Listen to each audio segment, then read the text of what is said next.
Hello, everyone, and welcome to Writers Drinking Coffee. This is a podcast where writers sit around, drink tasty beverages, and talk about writing, publishing, and the whole creative process.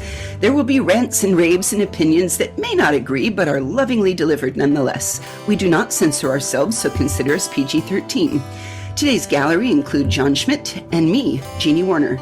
This is episode 169, an interview with Nancy Kress. Welcome, Nancy. Welcome. I'm glad to be here. Oh, I am thrilled. I want you to know that I have been your devoted fan girl since Beggars in Spain. You had the first speculative fiction, science fiction, that I'd ever read about something so basic and so primal to being a human being that I had ever read. Well, it's about people who are genetically engineered to not need to sleep. And I wrote it out of jealousy because I need at least 8 hours sleep. And I know people who get by on 4 or 5 night after night, and they get more life than I do. So I was jealous. I can see that jealousy, but you took it in a great way.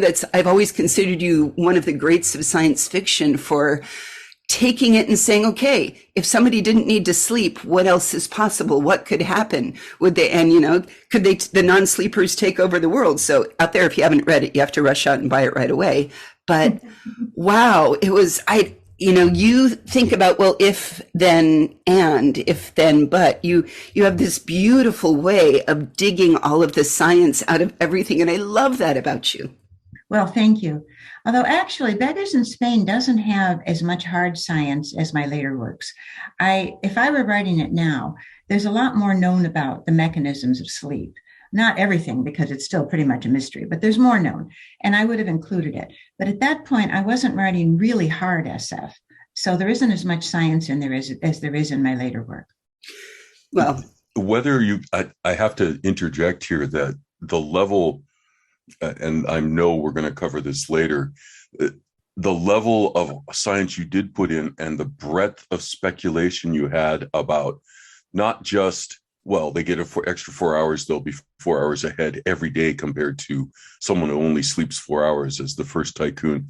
By the way, excellent tycoon there. Oh my God. Narcissistic personality type to a T. The wife looking slightly worn out. But even their communication modes began to differ, and then you show the rifts in them. You really did a wonderful sociological study of human tribalism as the species splits, which of course is all speculative because obviously you didn't have research backing and 20 students to study.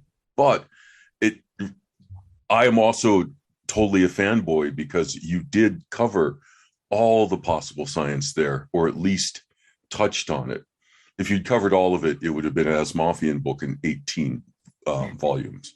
So, oh, thank you, Jen. It also had a bit of, you prepped me in that book for Malcolm Gladwell later had a talk that he gave on, how did he call it? I'll edit myself to make this better. The operationalization of assets, of talking about kids that are born in the 1st January to May get a bigger advantage because they have that many more months of development in their brain and their bodies as opposed to kids that were born October to December that get stuck in the same grade level. But he went through and he looked at all of the professional athletes that, the NHL, the NFL, all of them, and said, where are the majority of their birthdays, and found the majority of them were January to April, just because of that few months of development and maybe that few months less sleep, more learning. So it really kind of made your theory pan out. I read that essay by Gladwell. I found it very interesting, but I had already made the decision because I used to teach the elementary school, 4th grade, before I got married and had my children. I made the decision to hold my son, who was born in November, exactly on the cutoff for school, back a year and start him so that he would be the oldest kid in his class and not the youngest one. As it turned out, he wasn't interested in sports at all anyway, but he knows that at the time.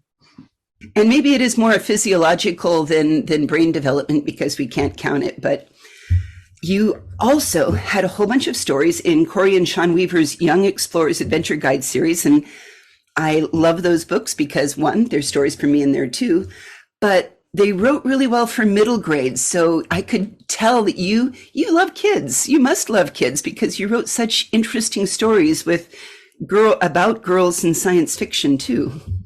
Well, thank you again. Yes, I enjoy doing those. Because I had taught the fourth grade for 4 years, that age group, 9-10, is very familiar to me. And I was skewing my stories, I think a little younger than many of the other books in there. I was writing for the 8, 9, 10-year-olds, whereas many of the stories in there, since middle grade is 8 to 12, are skewed a little bit for the older.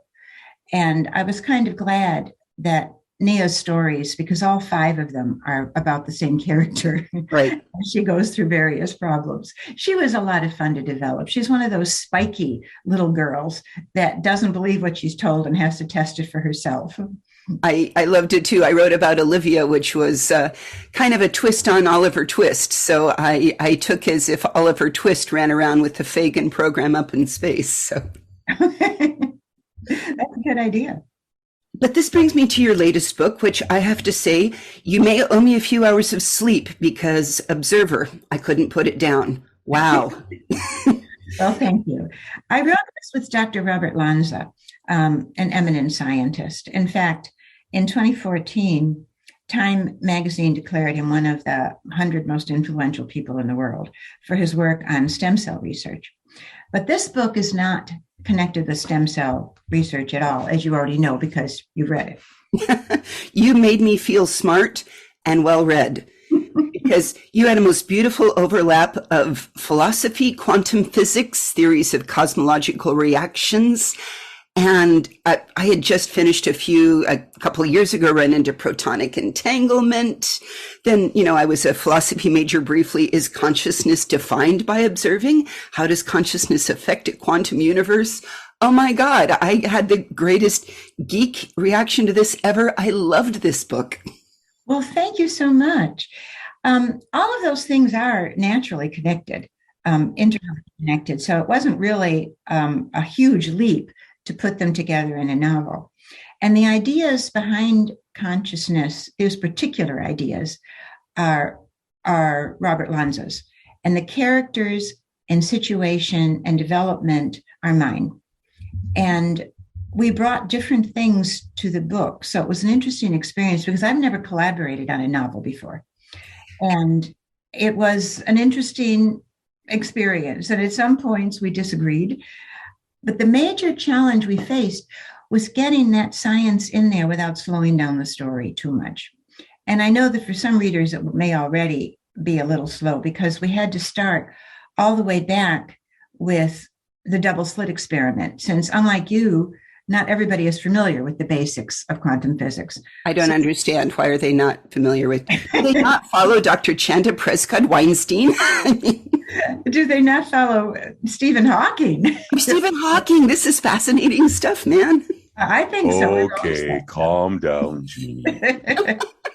I've been a science groupie, John, my whole life, and I still am. Well, tell us, because everybody's interested out there in the idea of, hey, man, she collaborated with real scientists. Did you reach out to him? Did he reach out to you? Did you happen to be in a bar together? How did that happen? No, none of the above. Dr. Lanza Bob wanted to embody his ideas, which had already been in 3 and now 4 nonfiction books, into a novel in the hopes of reaching yet a different audience. But he knew no novelists. I don't think he reads a lot of fiction and no science fiction. So the agent for this book, his agent, who was a little more knowledgeable, reached out and said, actually first to my husband, Jack Skillingstead, because he had written a book that dealt with alternate versions of reality called The Chaos Function, an extremely good book, incidentally. And Jack was not interested, but he said, well, maybe my wife would be. So that's how we ended up talking to each other on the phone in a 3-way conversation with the agent and Bob and me for 2 or 3 conversations. And then we both decided we wanted to do this. That's fantastic. I mean, who doesn't? I dream of these things. But, no, it's truly interesting. So it's how do you collaborate? Did he just give you all as you sketched it out? Tell us about, because we've talked to a lot of different people about how they put their novel together. Did you just sit and talk to him at first, or did you have to read his work? How's the process work collaborating like that? I read all three of his nonfiction books to make sure that I mastered the basics of biocentrism, which is a complicated theory. And when had that, I wrote a first draft, the first part of the first draft of 30,000 words. And I sent it to Bob, and he hated it. Excellent. He didn't like the character. He didn't like the situation. It was not what he had in mind. And we hadn't really talked about what he would have in mind fictionally, because I don't think he had any real ideas of how to go about doing that. He's a scientist. His ideas were the science. So then we had the conversation we probably should have had in the first place. And I pitched another set of characters, which are the ones in the book. Caro, his sister Ellen, Ellen's children, and the situation in the Cayman Islands where the book takes place. And that one he liked. So I would write it in chunks of about, 10,000 words, 8, 10. Send it to Bob and to the agent, who was very much involved in this. They would go over it, and then we would have a 3-way conversation with suggestions and difficulties they perceived and questions that I had. And then I would rewrite it. And then when that was approved, I'd go on to the next chunk. And we worked that way through the whole thing. And it wasn't just that Bob was giving me the science, which he was, and correcting the things I had in the science, which was wrong, but also the three of us developed plot ideas together as well. And some of those required rewriting and changing, but it generally, once we had the initial situation and a viable working method, the book moved along with only minor glitches. That is a fascinating process. We, in our book group, our writing group, we frequently have these, should we do it chapter by chapter, or should we do bigger chunks and then digest it and talk about it? So I love that it's, 10,000 words at a time. I mean, that's a lot. Well, 8 to 10. But see, it's different if you had two writers. But what you have here is a scientist who's written nonfiction, but not fiction, and a fiction writer who is not a scientist. So I think the process, as you discuss in your group, of chapter by chapter turnaround would work for two writers, but not in our situation. Right. But what I love that you brought to it is it could have been buried. I mean, I can see easily that books like this could have gotten so buried in the science that you lost it, but you make every single character in there alive. And that's what I always love about your books. And for anybody out there who has not had the joy of picking up Nancy's books, rush right out there, because every single character is alive, from her sister that's caring for 2 daughters, one that doesn't want to resent her somewhat disabled sister, but yet you do a little bit. There's a little bit of dysfunction here and there, certainly some neurodivergence, and all of the different scientists, you make them all real. I mean, the whole book is told from 2 different perspectives, mostly Caro's, and for those that haven't, watched it, the science, I kind of viewed it as your other writer in a lot of ways. He was your, the pure math and theoretical physicist part of it. Yes, the 2 characters are Caroline Soames Watkins, who is a fledgling neurosurgeon doing her fellowship years. When she runs into a situation where she reports a superior for sexual misconduct, and this ends up tanking her career, partly because it causes an online shitstorm, because it's been taken up by an organization similar to 4chan or 8chan. I probably shouldn't say that, but it is. Yeah, well, we know it's out there. We don't need to reference it. Everybody's afraid of it. Yes. And she doesn't know what to do, because she's partly the support of her sister, with her sister who is a single mother with 2 kids, one of them profoundly disabled.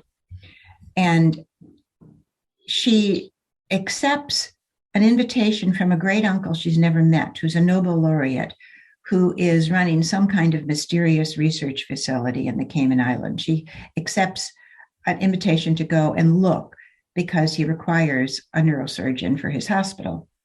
And that's the setup for the book, and it goes on from there. The other major character is a physicist, the elderly Dr. George Weigert, who, and if you were a philosophy major, this will interest you. I named George after George Berkeley, the philosopher who also had the idea that we only know what information comes through our senses, and we can't ever be sure what is really out there. Yes, indeed. I named George Weigert after that. And Rain in a jar. He, yeah, something like that. Thank you, John. George Weigert becomes the other point of view character. And he and Carol form an unlikely bond. Her own father is gone when she was very young. So Weigert almost becomes a father figure to her. But it isn't like she needs a protector. She's another of my spiky ladies, although not as spiky as she was in the first draft, I have to say. But she becomes another of the spiky ladies. And what she encounters down there is what forms the spine of the book, as well as the work that's being done down there and the consequences of that work, both positive and negative. Where you went with it, it was a little bit, you wrote it beautifully viscerally of like, if we create our reality, the idea that somebody would immediately try to monetize and profit off the negative aspects was like, oh yeah, of course they would.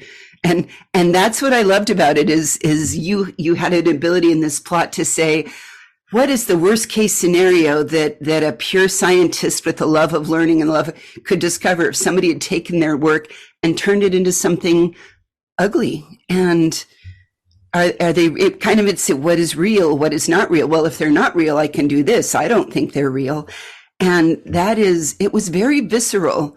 And I also enjoyed how you took that flurry of social media problem at the beginning and brought it secularly in at the end as well. And that made it, like I said, it was almost too real, but it was really beautiful of how you engineered that plot line. Social media has become so much a part of our lives, especially for the younger generation.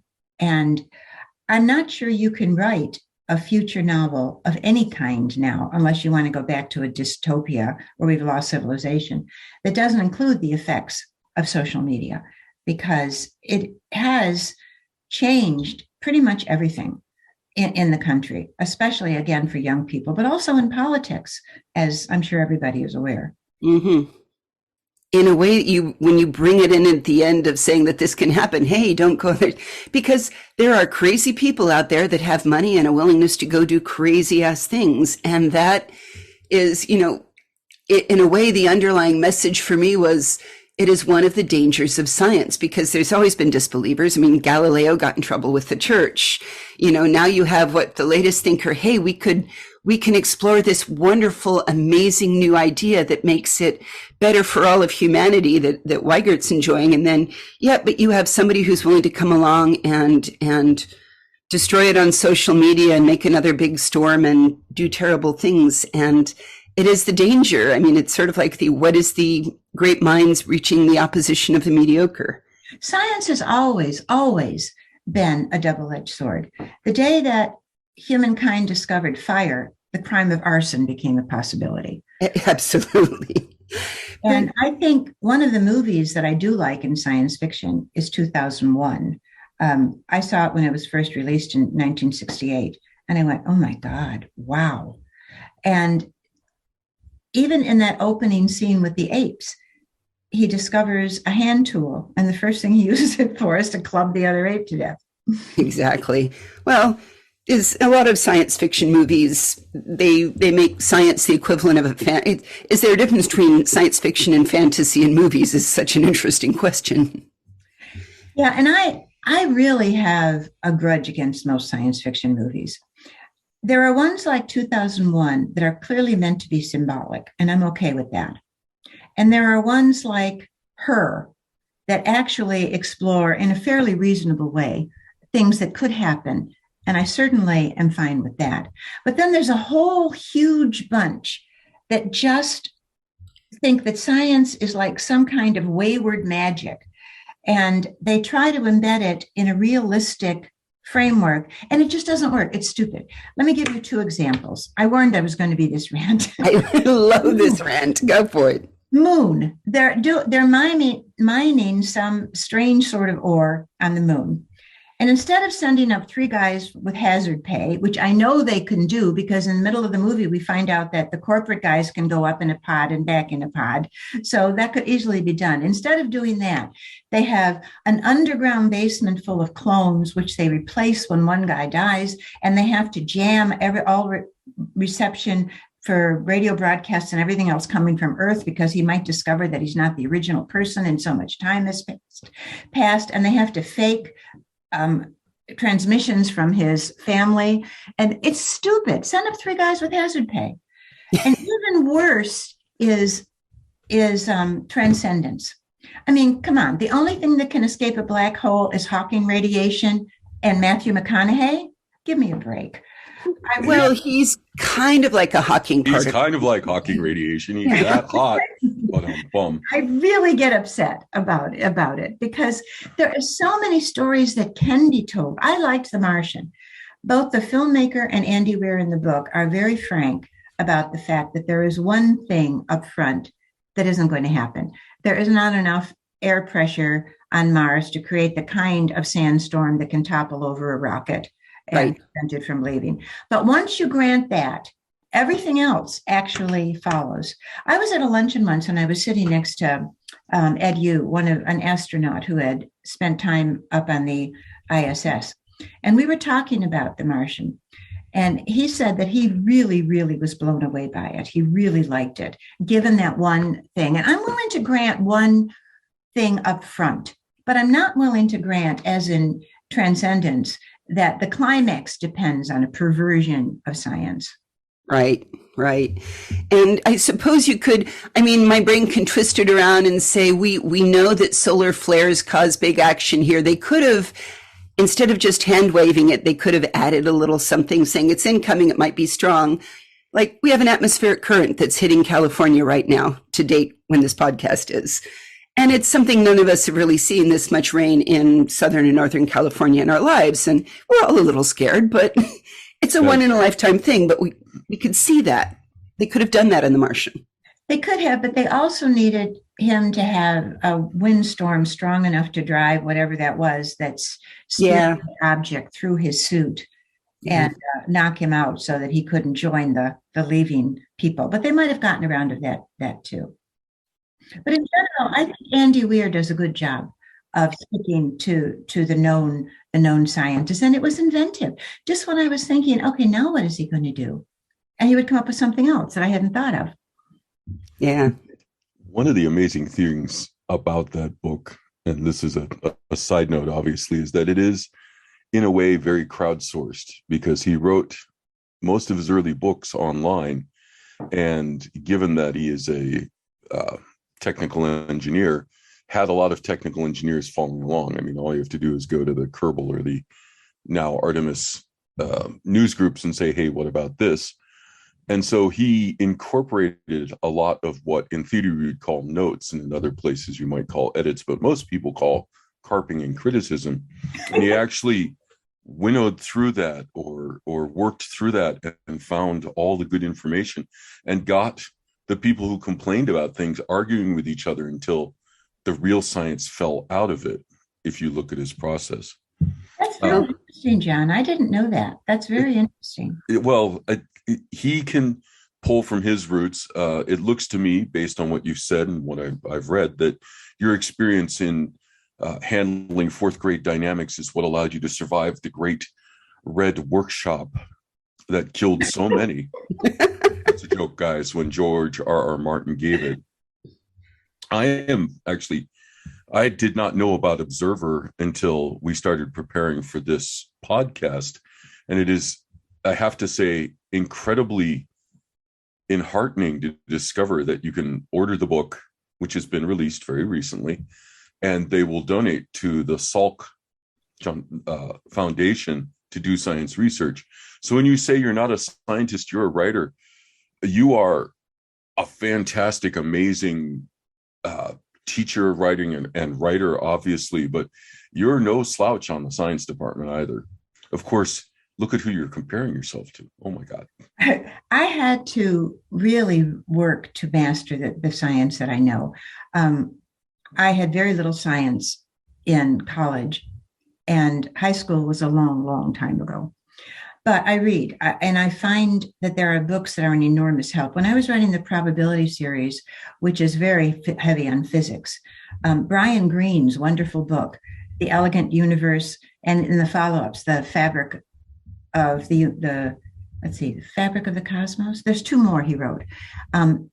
My copy is all not only dog-eared, but it's underlined, and there's notes in the margin, and there's little bits of Post-it stuck on the pages, because that's where I learned enough physics to be able to write the probability series: probability moon, probability sun, and probability space. And the same is true with genetic engineering. I have to read and read and read because I'm not trained. Well, if there's anything, I survived clinical neuroscience, which included genetics back in college, and I would still have to go say, what is the latest? Because things I learned, we're not going to say how many decades ago, may not be true anymore either. So it changes so fast. How do you stay relevant? Yeah. I have a book that just came out that I'm going to be reading, The Song of the Cell.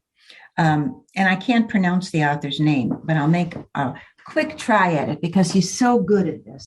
He wrote the book, The Gene, Siddhartha Mukherjee, Mukherjee. My book club is reading it next, and I'm really looking forward to it. But I also know that during the year that this book was probably in production and distribution, that some of this science in here may have already changed. Yeah. Even if it's a brand new book. Well, I feel you. I mean, and it was published in October last year. Yes. So I have my own, I think we all sit and watch different things. Like my friends that are lawyers say Boston Legal and they just shake their heads. And it's like Star Trek. You have to just ignore a little bit of the hand waving. I'm in information security, so it's very hard to watch the movie Sneakers, or there was one CSI, and I know we've mentioned it before on the episode, when they're not typing fast enough and somebody pushes them aside and two of them are typing on the same keyboard. And I want everybody to look at that and say, no. Sneakers was a while ago, to be fair. But even when it came out, it was like, no. I mean, I've always appreciated that William Gibson at least knew more about the concepts than a lot of in computer science than people had before with Neuromancer and some of the others. And there's an argument that Johnny Mnemonic kind of led the way to Observer for you in terms of prepping all of us readers out there in the world. Okay, something could be implanted. Okay, this could change things. Okay, how your brain interacts with science at least already exists as a concept that this could build on. Yes, and Bill Gibson also knew enough not to, because he's not a scientist either, not to try to stick in some detailed science. Yeah, he kept it over the surface and he used the concepts, which is, for would-be science fiction authors out there, I think your path is clear. Pick up the science, read it, do your best. How did you say that, Nancy? I like your little underlying and putting notes in the margins.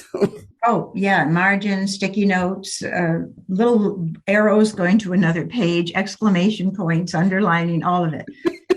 I usually read fiction on the Kindle because the condo is already bursting with too many books. But when a science book, I can't do it on the Kindle. I want the copy, and I want it on enduring acid-free paper so I can really mark it up. I love it. Are you working on anything future with this? Are we going to have a second Observer or moving onward, or? I don't think so. Bob Lanza hasn't mentioned anything about it. And even if he did, I'm not sure I want to do it again. I haven't decided, but it isn't coming out. The book, I think it's doing fairly well. I don't look at reviews. I look at PW and I look at Kirkus and places like that, but I don't track my Amazon ranking or anything like that. My husband does, however, and he tells me sometimes. So apparently it's doing okay. It is out there. I want to put a plug out there for all of you readers. If you enjoy things on Amazon, or even if you don't enjoy them on Amazon, but you want this author to keep writing things, it actually does help to go out and put a rating. And this is where I'm going to say the dark truth is, even if you write 1 star, I hated it, it's still a rating which helps them get into a whole set of, if you get 50 ratings of any kind, it gets recommended. So if you're reading a book and it makes you think, or it makes you angry, or it makes you feel in any way, please go put an Amazon rating on it. Oh, thank you. I didn't even know that. Yeah. I always tell everybody, it's like even the people out there, and it seems like they're trying to, I've read a few books and we've interviewed where somebody out there is like, I hate this. This says bad things about our president. I mean, you can imagine what those books were. But I don't know if they realize that even by giving it a 1 rating, oh, this was terrible, I want to say, thank you very much for your input. I value your opinion. Please get all of your friends to do likewise, because all that matters is that 50 plus, 200 plus people have read the book, bought the book, and ranked the book. Then suddenly you get promoted. So that's how that algorithm works. Oh, okay. I know remarkably, for a science fiction writer, I'm really ignorant about computers and about the whole digital world. You may have noticed that I almost never write stories based on computers because I'm very ignorant. And not only ignorant, it really isn't something that interests me that much. The questions of the effects of social media interest me. Yeah. But the actual innards don't interest me the way the innards of genetic engineering interest me, which interests me a lot. Yeah. And I'm going to take this advantage to give a plug to just one of my previous works, if I may. Please do. Okay. This is a standalone novella from Tachyon called Sea Change, SEA Change.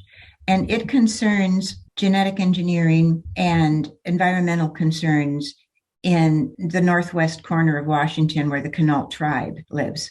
It also concerns problems in the ocean because the Quinault tribe for thousands of years has survived on salmon. And there are problems with the ocean, large dead spots now that are partly caused by algae blooms, which in turn are caused by fertilizer washing down in the rivers into the ocean. Yeah. That's the science. There is, of course, a story, and it's a story about genetic engineering and its risks, as with Observer, both its risks and its potential gains. And also with Observer, although less so, but certainly with Beggars in Spain, the attempts to control this by the government and the society as a whole. Well, I'm going to have to rush right out and buy Sea Change, just on the off chance that you secretly mean we're genetically engineering the salmon so that I can have more salmon, because that's my favorite thing. I'm sorry to tell you we're not genetically engineering the salmon. I really hope you would buy the book anyway. Well, it sounds like you've got a start for your next book, Jeannie, although one of the things that it's funny because you're dealing with eternal questions and the topicality of these issues. Right before we started talking, I was just finishing an article discussing the die-off of sturgeon, not salmon, in the San Francisco Bay last year due to the red tides early in the spring. Oh, yes. Caused by fertilizer runoff and the drought. Queerly enough, the drought concentrates the runoff. Who knew? Obviously, the scientists. And that the first thing we need to do is stop all non-catch and release sturgeon fishing. And there's a big fight over that. And it's, salmon, sturgeon. Caviar comes from a virgin sturgeon. Virgin sturgeon's a very fine fish. I love that song. I lived for 6 years in D.C. And the problem there is that the oysters in Chesapeake Bay were once a major, major, major industry. And then the bay got so polluted that industry went away. And now it's getting cleaned up a little bit. How humans interact with their environment. So they're all important. We will put links to the fascinating things we discussed during this episode on our website, which is www.writersdrinkingcoffee.com. Nancy, thank you so much. I am deeply honored that you could be with us today. Like I said, you're one of my favorite science fiction writers of all time. Well, thank you, Jeannie. It's been lovely to be interviewed. Oh, my God. I just bought 3 books that I didn't know. I am so happy. Well done. Oh, I must go read them. John, did you do radio? You have a real radio voice. Doesn't he just? Not commercially, but yes, I actually have trained, and I do civic light opera locally, Gilbert and Sullivan occasionally. Oh, I love Gilbert and Sullivan. It is so fun. We could spend another hour. We didn't even talk about your writing and your teaching of writing and maybe, Nancy, we could suck up and you'll come back and do it again with us. I'd be glad to do it again. This has been fun. You would not believe some of the interviews that I do. Oh, The first one was about 2 or 3 years ago when the interviewer began by asking, "So, Nancy, is this your first novel?" Oh, dear God. oh God. I thought, 1 minute on Google before you interview somebody. Or maybe your website, or any publisher's website. I got to say, I'm in total awe how you get, because of your writing, because of your intellect and your ability, I'm going to say it again, to handle fourth graders. You don't just read science books.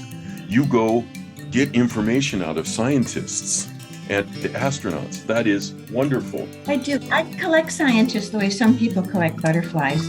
And I have some microbiologists I can send emails to and saying, "What about this?" And that helps a lot. I bet.